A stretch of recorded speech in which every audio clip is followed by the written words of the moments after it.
이스라엘의 역사 가운데 보면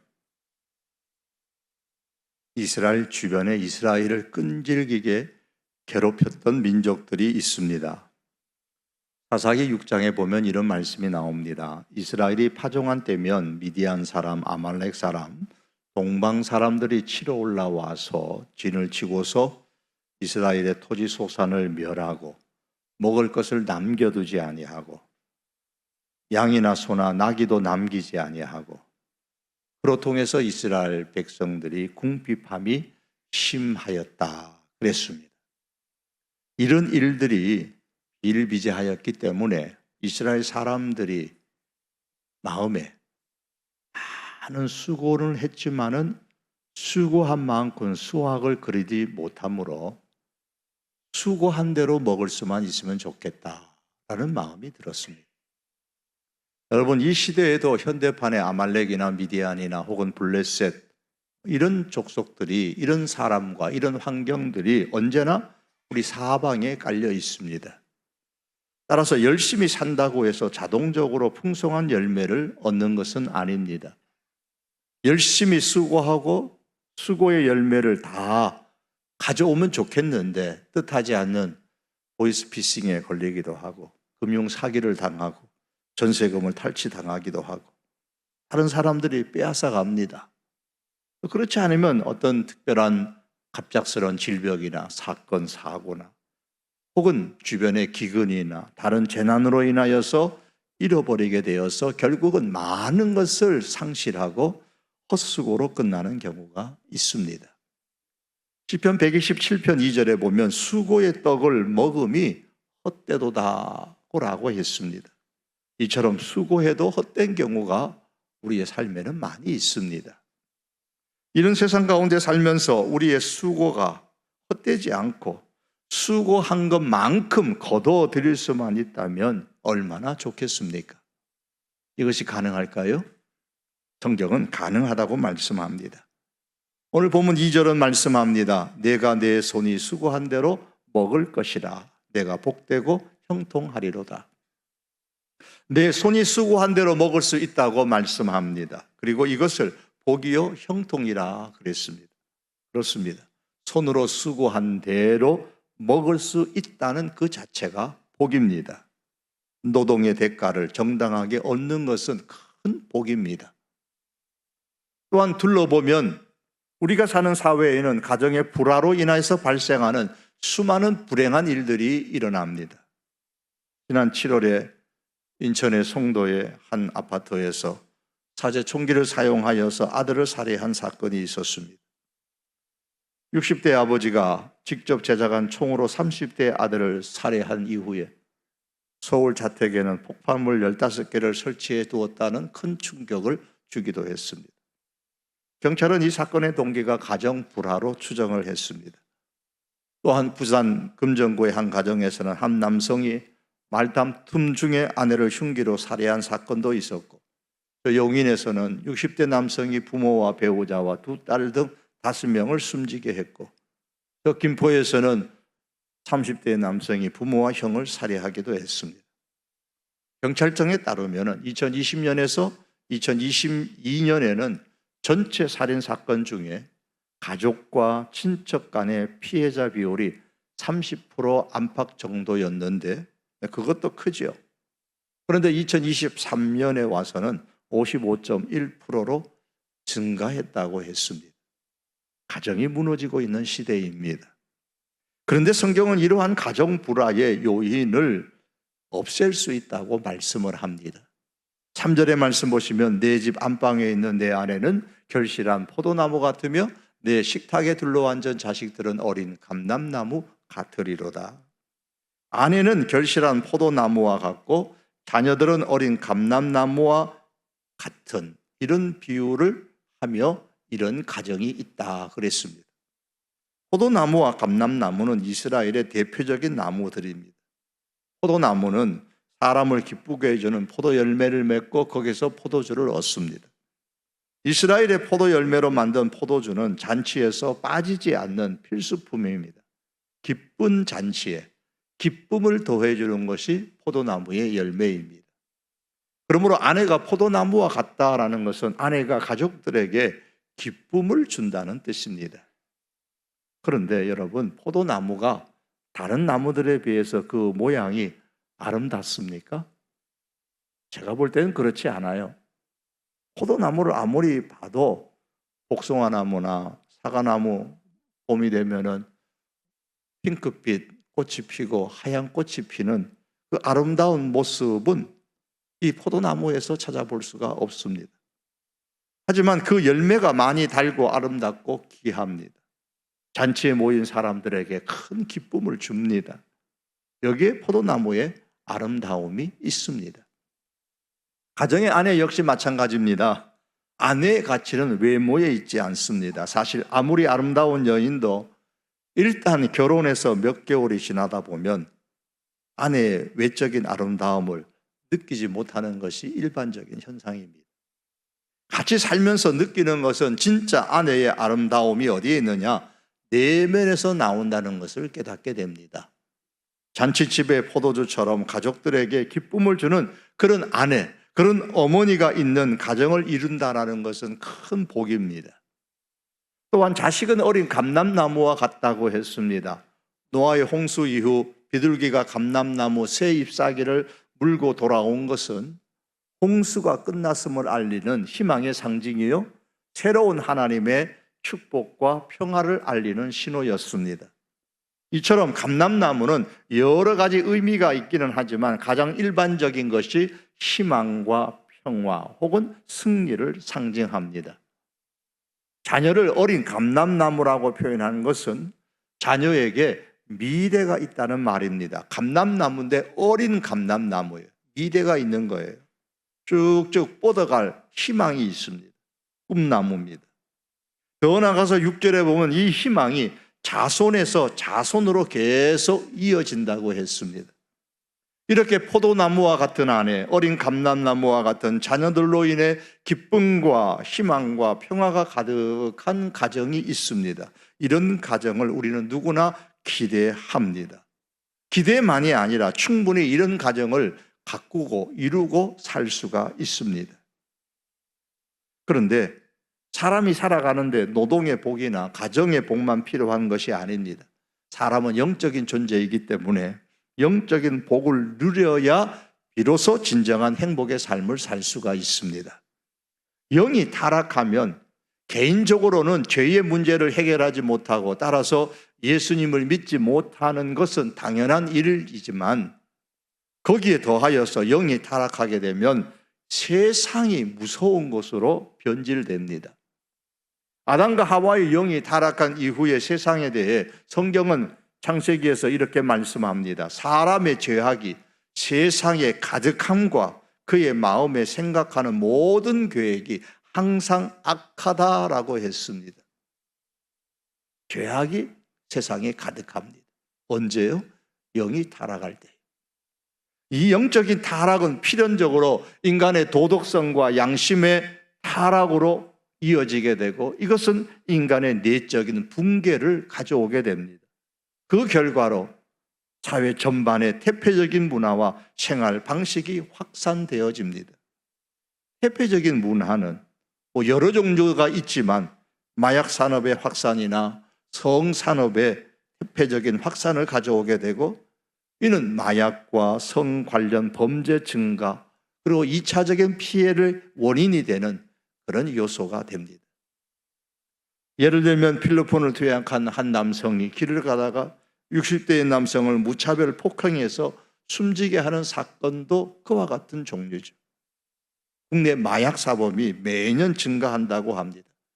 2023년에는 역대 최대를 기록했는데 대검찰청이 발표한 2023년 마약류 범죄 백서 통계 자료에 보면 2023년 마약류 사범이 27,611명인데 이것은 전년도에 대비해서 50.1%가 증가한 숫자입니다.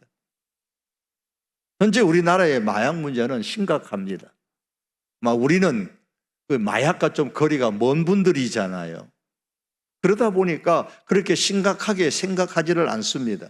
하지만 더 이상 우리나라가 마약 청정국이라고 자신 있게 말할 수 없게 되었습니다.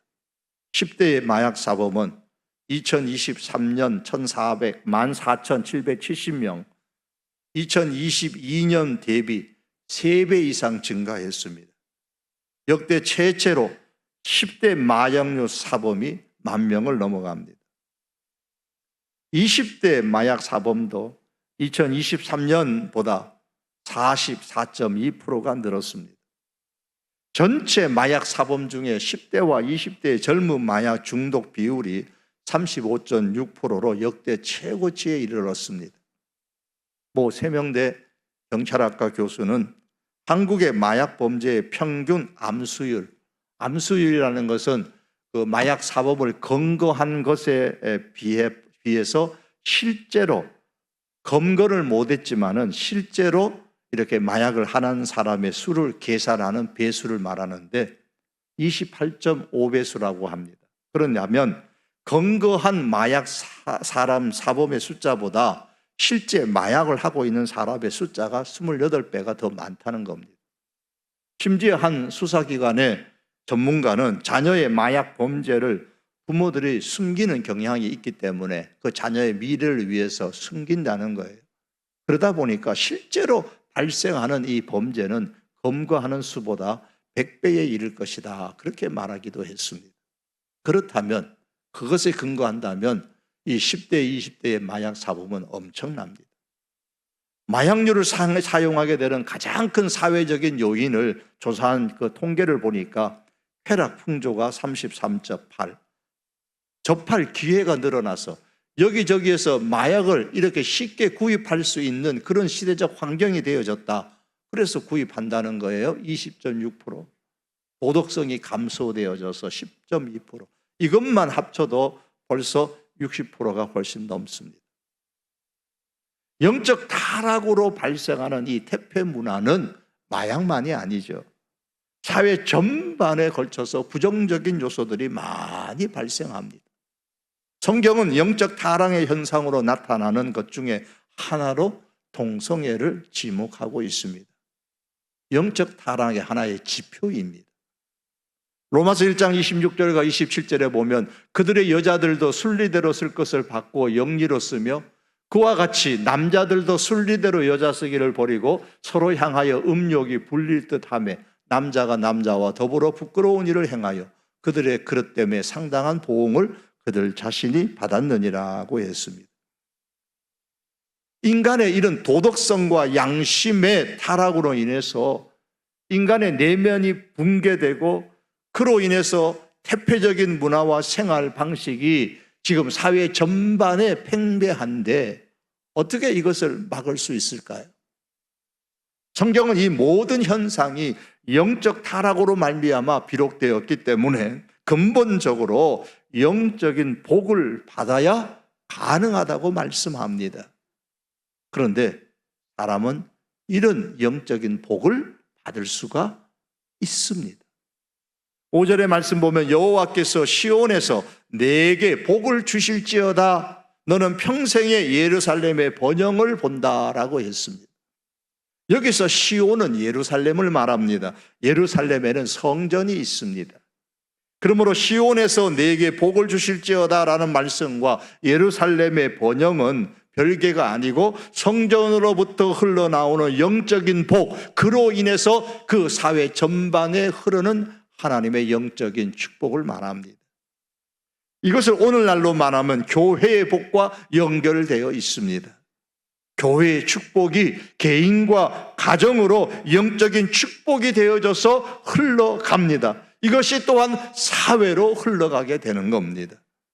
영적인 복의 통로가 되는 시온의 대로가 활짝 열리는 것은 교회에서부터 시작되는 겁니다. 그러므로 여러분, 사회가 퇴폐해졌다, 우리가 비난하고 비판할 것만 아니라 심각하게 교회가 그것을 받아들여야 됩니다. 그것은 곧 교회의 영적인 수준이 낮아졌다는 말과도 일맥상통하기 때문입니다. 성도 여러분, 오늘날 우리들에게는 손이 수고한 대로 얻는 복이 필요합니다. 기쁨으로 가득한 부모님과 희망과 평화가 가득한 자녀들로 구성된, 그래서 기쁨과 희망과 평화가 넘치는 가정을 기대합니다. 그리고 행복한 삶을 위하여 영적인 복이 반드시 필요합니다. 어떻게 이것이 가능할까요? 오늘 성경은 가능하다고 1절에서 이렇게 말씀합니다. 여호와를 경외하며 그의 길을 걷는 자마다 복이 있도다. 그러면서 그 아래의 복이 세 가지를 말씀하는 거예요. 여기서 복이 있도다라는 히브리어 단어가 아시레라는 단어인데, 우리 번역 성경에는 1절 제일 마지막에 나오지만 본래는 문장 제일 앞에 나와서 그것을 가장 강조하고 있습니다. 감탄사로 쓰며 강조합니다. 아시레 그럽니다. 복이 있도다. 여호와를 경외하며 그의 길을 걷는 자마다, 이렇게 표현되어져 있습니다. 아시레, 하나님께 주시는 그 복을 받아서 내적인 행복과 기쁨과 영적으로 만족한 상태를 여기서 복 아시레라고 말합니다.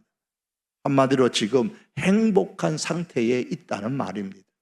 너무너무 행복해서 주위 사람들이 부러워할 정도의 복을 말합니다. 여러분, 제가 아시레 그러면 여러분은 얼마나 복된가 한번 그렇게 말씀 한번 해보시죠. 제가 이런 거 잘 안 하잖아요, 그죠? 한번 해봅시다. 아시레 얼마나 행복한가, 얼마나 복된가. 하나도 안 복된 것 같아요. 네. 얼마나 할 때 얼자가 좀 길어야 되잖아요. 얼마나 그러지 말고 할 때 길게 하세요. 아시레. 예. 누가 이런 행복을 누릴 수 있어요? 누가 복될 수 있어요? 손이 수고한 대로 얻는 복, 가정의 복, 영적인 복이 가능한데 하나님을 경외하는 사람, 여호와를 경외하는 사람, 그의 길을 걷는 자가 이 복이 있다 그랬습니다. 4절에도 보면 여호와를 경외하는 자는 이같이 복을 얻으리로다 그랬습니다. 자, 그러면 여기서 우리가 당연히 주목해야 되는 것은 경외라는 단어입니다. 제 후배 목사님이 살이 많이 쪄서 살을 빼려고 좀 오래됐어요. 몇 년 된 것 같아요. 주일 예배를 마치면, 요즘은 이제 오후 예배를 많이 마치니까 오후 예배 마치면 설악산을 간대요. 차를 몰고 설악산에 가서 밤새도록 설악산 능선을 탔답니다. 능선을 타고 새벽에 내려온대요. 그렇게 하기를 약 한 1년 정도 하니까 살이 쑥 빠졌어요. 살 빼고 싶은 사람 한번 해보세요. 근데 조심하시고요. 제가 물은 거예요. 살이 왜 갑자기 빠졌냐고, 어디 아프냐고 그랬다는 거예요. 여러분, 그렇게 설악산에 밤새도록 걷다가 곰을 만나면 어떻게 될까요? 무섭죠? 그러면 어떤 반응이 나오죠? 반사적으로 도망갑니다. 여호와에 대한 경외라고 할 때 이 경외는 그런 두려움, 그런 무서움이 아닙니다. 여호와께 대한 경외는 사랑과 존중이 담겨 있는 두려움입니다.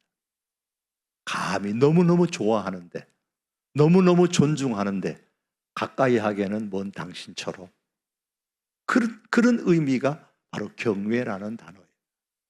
히브리어 야레라는 단어의 기본적인 뜻이 그래요. 두렵다고 피하거나 도망가는 것이 아니라 사랑하고 존중하기 때문에, 그래서 거기에 두려움을 느끼기 때문에 함부로 대하지 않는 거예요. 오히려 기쁨으로 겸손하게 순종하는 마음이 생깁니다. 그래서 하나님에 대한 경외심은 사람으로 하여금 죄를 범하지 않도록 보호해 줍니다. 하나님에 대한 경외심이 있는 사람은 죄를 멀리하게 되는 거예요. 두려움 때문에. 그러나 하나님을 가까이 합니다. 왜요? 너무나 사랑하고 존중하기 때문에. 이렇게 하나님을 경외하는 사람이 복되도다 했습니다. 그렇다면 여러분, 우리가 하나님을 얼마나 경외합니까? 지금 예배를 드리면서 하나님에 대한 경외심으로 가득 차서 하나님을 예배하십니까? 하나님을 진짜 경외하는 사람이 되려면 먼저 하나님이 얼마나 위대하신 분이신가를 우리가 알고 믿어야 합니다. 시편 145편 3절에 보면 시인은 말합니다. 여호와는 위대하시니 그가 크게 찬양할지어다. 그의 위대하심을 측량하지 못하리로다 하고 했습니다. 시편 147편 4절과 5절에 보면 그가 별들의 수요를 세시고 그것들을 다 이름대로 부르시는도다. 우리 주는 위대하시며 능력이 많으시며 그의 지혜가 무궁하시도다. 과학자들은 이 우주에는 수십억 개의 은하계가 존재한대요. 은하계, 별들의 무리죠. 은하계가 존재하는데 그 수십억 개의 은하계 하나하나 안에 수십억 개의 별들이 또 있대요. 그러면 이 우주에는 별이 얼마나 많은 거예요? 하지만 하나님은 이 우주에 있는 이 모든 별들의 숫자를 다 세시는 분이다 그랬어요. 뭐예요? 그가 별들의 수요를 세시고 또한 그것들의 이름을 다 아신대요. 그것들을 다 이름대로 부르시는 도다. 또한 기네스북에 따르면 인간이 볼 수 있는 가장 먼 거리의 물체가 약 한 134억 광년 정도 된다고 합니다. 그런데 하나님께서는 이 거리를 뺨으로 잴 수 있다. 그렇게 성경은 말합니다. 우리 한정된 지성으로는 이 어마어마한 거리를 생각조차 할 수가 없습니다. 134억 광년의 거리. 그러니 우주에는 하나님의 위대하심이 가득합니다. 그래서 시인은 우리 주는 위대하시며 능력이 많으시며 그의 지혜가 무궁하시도다라고 감탄하며 찬양하는 겁니다. 하나님의 영광이 얼마나 큰지, 하나님이 얼마나 위대하신지 여러분 우리가 감이라도 잡을 수 있겠습니까? 그런데도 하나님을 경외하는 마음이 들지 않으십니까? 위대하신 하나님을 평범하게 대하지 마십시오. 마음을 다해 하나님을 경외하지 않는 것은 하나님의 그 위대하심을 깎아내리는 겁니다. 우리가 하나님 앞에 올라와서 예배할 때 정말 사랑과 존중을 깊이 담아서 두려운 마음으로 하나님을 예배해야 되는 거예요. 바벨론으로부터 예루살렘으로 귀환한 유다 백성을 향해서 하나님께서 이렇게 질문하셨습니다. 나를 공경함이 어디 있느냐? 나를 두려워함이 어디 있느냐? 나를 경외함이 너희에게 어디에 있느냐? 라고 질문을 하셨습니다.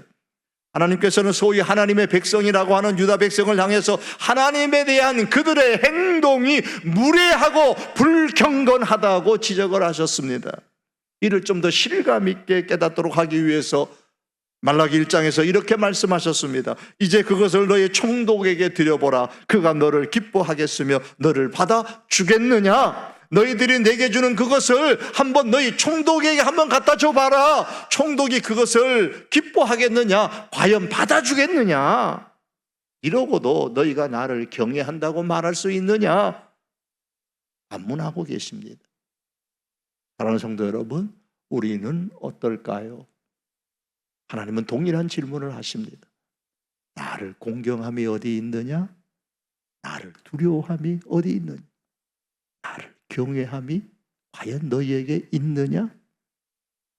사랑하는 성도 여러분, 진정으로 우리가 노동의 복, 가정의 복, 영적인 복, 이로 통한 행복한 사람이 되고 싶다면 행복해지려고 노력하기 이전에 먼저 하나님을 경외하는 자가 되려고 힘써야 합니다.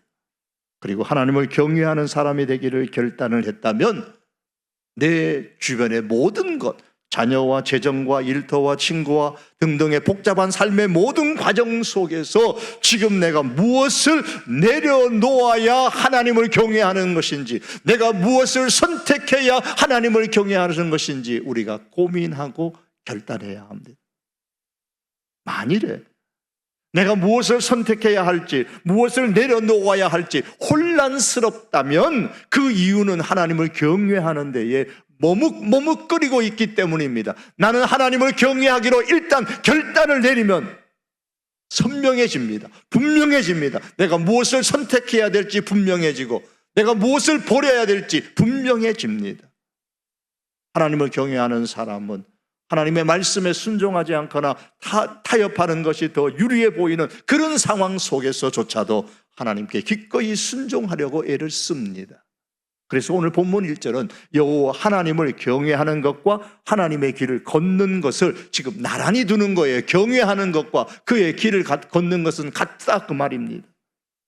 하나님을 경외하는 사람은 개인적인 이해 타산을 생각하지 아니하고 하나님의 길을 걸어갑니다. 자신의 이득보다는 기꺼이 하나님의 길을 걷는 사람은 자신의 소원보다 하나님의 소원을 더 소중히 여깁니다. 하나님께서 사랑하시는 것을 사랑하고 하나님께서 미워하시는 것을 미워합니다. 사랑과 존중의 마음으로 하나님을 두려워하는 사람은 하나님을 섬길 것이며 사람을 두려워하는 사람은 사람을 섬기게 될 것입니다. 둘 중에 하나를 선택하는 결단은 우리가 해야 합니다. 성경은 이렇게 하나님을 경외하는 사람에게 노동의 복, 가정의 복, 영적인 복이 있다고 했습니다. 이사야 33장 6절에 보면 내 평생에 평안함이 있으며 구원과 지혜와 지식이 풍성할 것이니 여호와를 경외함이 내 보배니라고 했습니다. 하나님을 경외하는 것이 왜 보배입니까? 하나님을 경외하는 사람에게는 평안함과 구원과 풍성한 지혜와 지식이 있기 때문입니다. 다시 말하면 평안함과 구원과 지혜와 지식의 보물 창고가 바로 하나님을 경외하는 것이라는 말입니다. 본문의 말씀대로 하면 손이 수고한 대로 얻는 복, 가정의 복, 영적인 복이 쌓여 있는 보물 창고가 뭐냐? 바로 하나님을 경외하는 것입니다. 그런데 여러분 1절 말씀이 하나님을 경외하는 사람이 복이 있는 사람이라고 말씀하고 있다면 그러면 이 사람이 누구를 가리키는 말씀일까요? 3절에 다시 한번 보십시오. 내 집 내실에 있는 내 아내는 결실한 포도나무 같으며 내 상에 둘린 자식은 어린 감람나무 같으리로다. 아내라고 부르는 그 사람은 누구며 자식이라고 부르는 그 사람은 누구예요? 아버지요? 남편이잖아요. 아버지로서 남편으로서 가장이 가정에서 책임져야 할 첫 번째가 뭐냐? 가족들의 삶이 하나님의 뜻에 어긋나지 않도록 방향 제시를 바로 해주는 겁니다. 이 책임을 어떻게 감당할 수 있어요? 여호와를 경외하며 가장 먼저 하나님을 경외하고 하나님의 길을 걸어가는 것입니다. 오늘날 과연 누가 가장입니까? 남편이 가장입니다. 혹 남편이 없으십니까? 아내가 가장입니다. 아내도 남편도 없는 부모님도 안 계십니까? 가정의 가장 큰 누나요, 언니가 가장입니다. 혼자입니까? 내가 가장입니다. 중요한 것은 누가 가장이든 가장이 먼저 하나님을 경외하고 하나님의 길을 걸어야 합니다. 그러면 이로 인한 복은 가장에게만 주어지는 것이 아니라 그 복이 가장을 통하여 가정으로 흐르게 되는 거예요. 그러므로 하나님을 경외하고 하나님의 길을 걸어가는 것이 가족들을 돌보고 배려하는 가장 최고의 방법입니다. 말씀을 맺기를 원합니다. 사랑하는 성도 여러분, 우리가 이 땅에서 할 수 있는 가장 크고 귀중한 보배는 여호와 하나님을 경외하는 것입니다.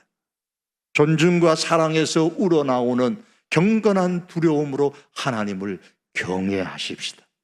예배 때도 일터에서도 우리의 삶의 현장 어떤 곳에서도 어떤 선택을 하기 전에도 하나님을 먼저 경외하십시다.